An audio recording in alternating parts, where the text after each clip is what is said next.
नमस्कार, NauKeyNews.com में आपका स्वागत है। मैं हूं गिरिजेश वशिष्ठ। ईवीएम को लेकर बहुत सारी चर्चा चल रही है, तरह तरह के सोशल मीडिया पे मैसेजेस वगैरह आ रहे हैं, तो मैं एक्सपेरिमेंटेशन करता रहता हूं।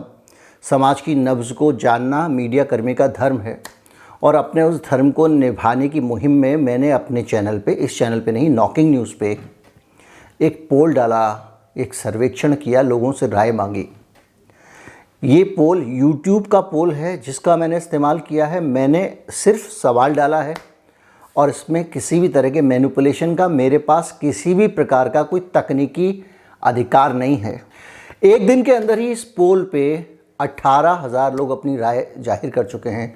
1600 लोग इस पोल को लाइक कर चुके हैं और इस पर बड़ी संख्या में लोग कमेंट कर रहे हैं और इसको शेयर भी कर रहे हैं। तो ये जो कम्युनिटी पोल है, इस पोल में 18,000 लोगों का जो पोल आया है, इसमें एक चौंकाने वाली इन्फॉर्मेशन मिली। इसकी मैं उम्मीद नहीं कर रहा था। मुझे लग रहा था कि इतने ज़्यादा लोग इस चीज़ में यकीन नहीं रखते होंगे। मैंने सवाल पूछा था कि जो आपका ईवीएम है उसमें जो धांधली को लेकर सवाल उठाए जा रहे हैं वो जायज़ हैं या नहीं हैं। 80% लोगों ने कहा कि वो जायज़ हैं। मैंने न्यूज़ चैनल्स में लंबे समय तक काम किया है। बहुत सारे सवाल जो हर ब्रेक में आप सवाल याद दिलाते हैं, उसके बावजूद इतना ज़्यादा रिस्पॉन्स दर्शकों का नहीं आता है।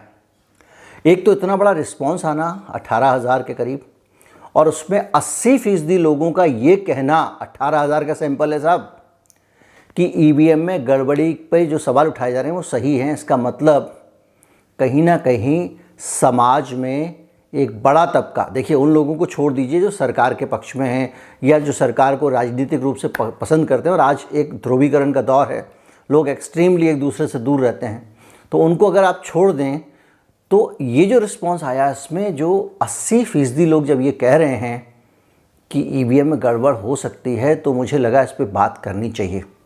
और ये वीडियो उसी पर है। मैं आपसे बहुत सारी बातें करूंगा ईवीएम को लेकर और लोकतंत्र के खतरों को लेकर।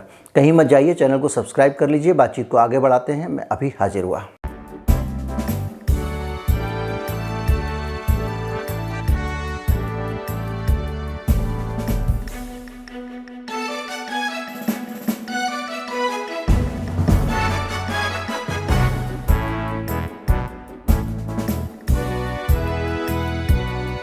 भारत एक स्वतंत्र देश है और उसकी एक संप्रभुता है, उसकी अंदर की एक डेमोक्रेसी है, उस देश का एक शासन व्यवस्था है और एक संविधान है जिसके अनुसार ये देश चलता है। और अगर उस व्यवस्था में, संवैधानिक व्यवस्था में, ख़ास तौर पर निर्वाचन जैसी व्यवस्था में, जो बहुत महत्वपूर्ण व्यवस्था है, अहम व्यवस्था है, उसमें लोगों को शक होने लगे, जैसा कि इस पोल से लग रहा है, तो ये लोकतंत्र के लिए बहुत चिंता की बात है। लोगों को जब ये लगने लगे कि हम किसी को भी वोट दें, जीतेगा वो जिसको मशीन तय करेगी, मैं ये नहीं कह रहा हूँ कि ऐसा होता है, लेकिन लोग ये मानने लगे हैं, तो ये गंभीर बात है और चुनाव आयोग की जिम्मेदारी बढ़ जाती है। क्या जिम्मेदारी बढ़ जाती है?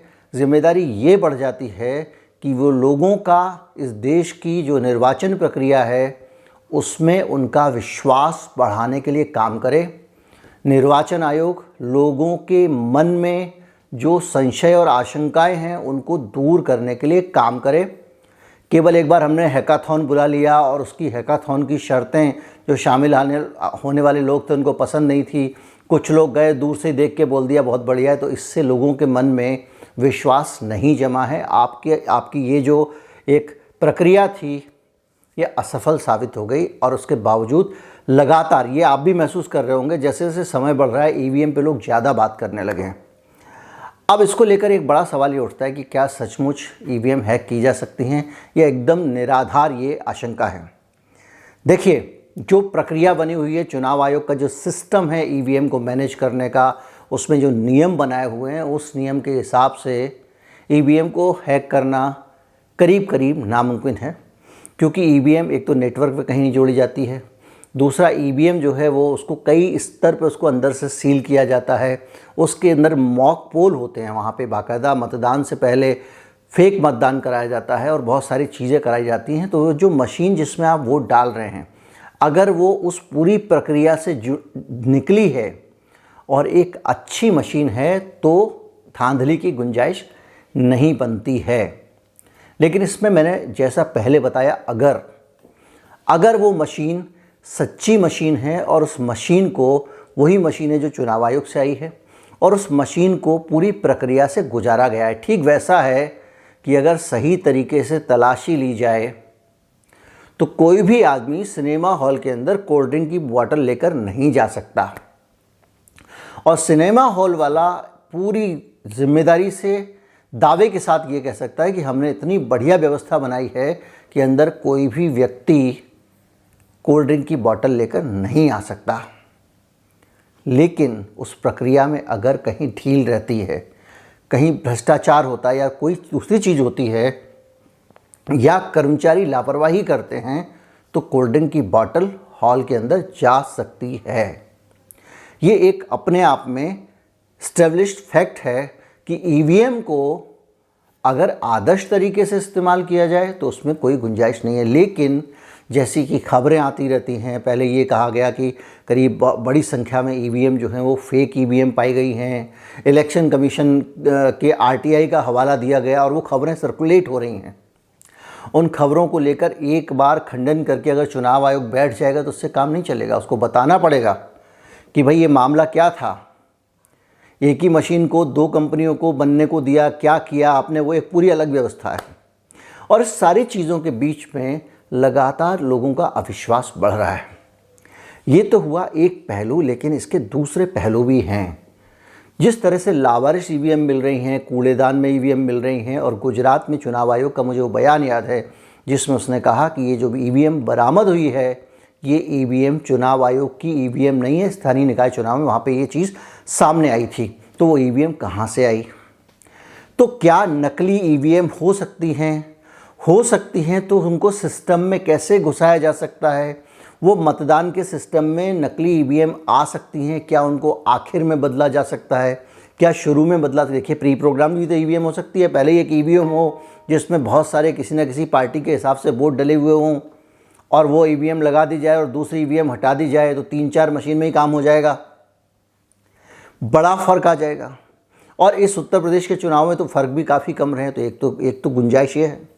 दूसरा, मैंने वीडियो बनाया था कि किस तरह से अलग अलग संस्थाएं पूरी दुनिया की, जिसमें भारतीय जनता पार्टी भी शामिल है और उसके पदाधिकारी भी शामिल हैं, खुद लालकृष्ण आडवाणी जी थे, वो ईवीएम की विश्वसनीयता पे सवाल उठा चुके हैं। और अलग अलग तरह की बातें आई हैं। मिसिसिपी जो मैंने आपको, मिशिगन यूनिवर्सिटी है, उसका रिसर्च पे मैंने वीडियो बना के आपको बताया था कि किस तरह से ईवीएम में उनका दावा है कि केवल एक स्क्रीन बदल दी जाएगी, ईवीएम वही रहेगी। वोट आप डालेंगे तो मान लीजिए आपने ए पार्टी को वोट डाला तो वोट ए पार्टी को ही जाएगा, वीवीपैट में भी ए पार्टी को ही वोट आएगा, काउंटिंग के लिए भी वही मशीन जाएगी। उस मशीन में उतनी ही सारी की सारी सील लगी होंगी, सारे सेफ्टी के इंतज़ाम होंगे, सब जगह से चेक किया जाएगा, उसकी मॉक ड्रिल भी होगी, सब हो जाएगा। उसके बावजूद काउंटिंग के समय वो कुछ और निकाल देगी। अब मिशिगन यूनिवर्सिटी का कहना यह है कि ये काम बहुत आसान है, क्योंकि आप एक काम करेंगे कि उसको लेके काउंटिंग के टाइम पे मशीन को पे एक जो स्क्रीन है वो स्क्रीन हैक कर ली गई होगी।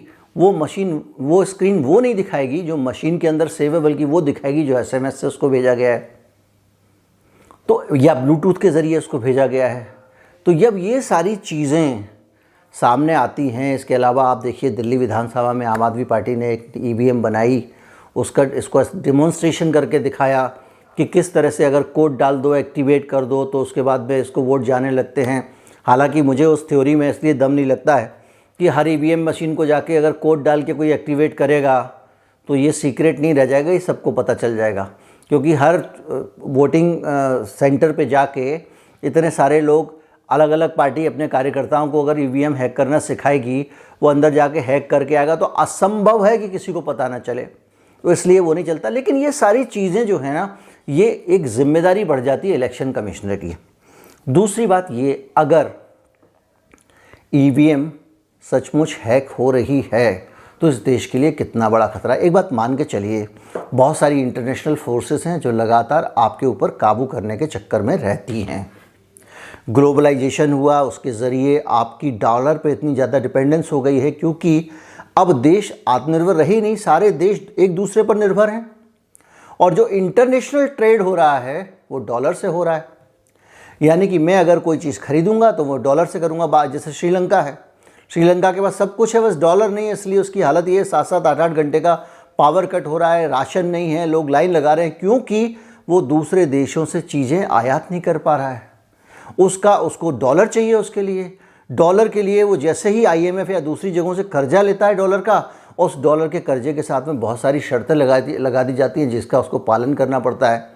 और ये शर्तें इस हद तक सख्त होती हैं कि किसी देश को अपनी संप्रभुता से भी समझौता करना पड़ता है।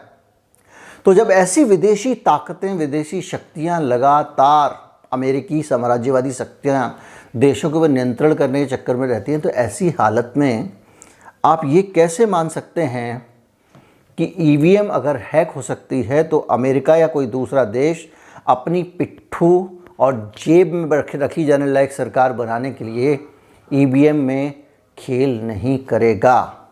हम लगातार देखते रहे हैं। हमारे एक प्रधानमंत्री जी हैं, वो जब मुख्यमंत्री थे किसी राज्य में तो उससे पहले हर हफ्ते करीब 15 दिन में वो चक्कर लगाया करते थे अमेरिका के। उसके बाद उनका भाग्योदय हो गया, वो मुख्यमंत्री बन गए, उसके बाद वो प्रधानमंत्री बन गए। नाम किसी का लूँगा नहीं, क्योंकि क्यों बिला वजह किसी का मामला सही है। इसी तरह की बहुत सारी चीज़ें हैं। जैसे मैंने आपको बताया कि इकोनॉमिक पॉलिसीज़ के ज़रिए कंट्रोल किया था। अभी WHO एक नई चीज़ लेके आ रहा है।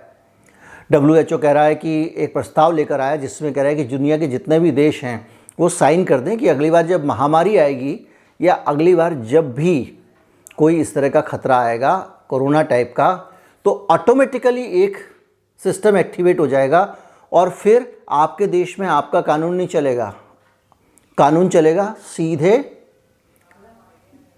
WHO का। जो WHO कहेगा उसका पालन करना पड़ेगा।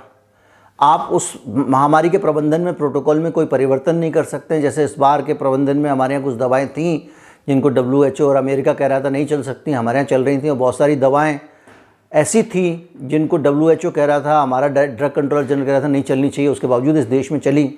तो ऐसी जो स्थितियाँ आती हैं उसको काबू करने के लिए ज़रूरी है विदेशी शक्तियाँ बहुत आपके ऊपर वो करती हैं। और ऐसी ताकतों को अगर देश की सरकार चुनने का हथियार मिल जाए तो बहुत बड़ी बात हो सकती है। इतना ही नहीं है, आप देखिए हमको किस तरह से काबू किया जाता है। आप याद कीजिए जब ये डंकेल प्रस्ताव नहीं आया था, जब WTO नहीं बना था, तो भारत में दवाओं का क्या हाल था।